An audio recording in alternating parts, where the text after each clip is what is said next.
linisin naman natin si Kap. Hindi na nga makahinga ang mga damit ko dyan, oh. Oh.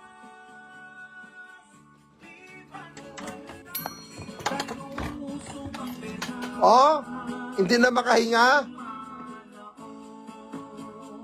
Putang ina mo! Anong divisor yung sinasabi mo? Putang ina ka, hindi sa divisor yung binili sapatos ko, gago. Putang ina mo. Inutil. Putang ina ka. Buisit ka. Ang divisorya. Putang inan to. I-block mo nga yan. Hayop na yan. Saan na yun?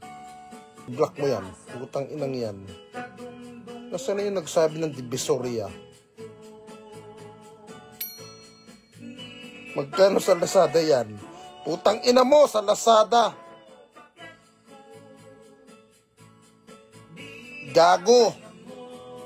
Ang ina mo, wala kang pera, kaya wala kang pambili, puro ka Lazada. Pukin ang ina nyo, mga bobo, mga inutil.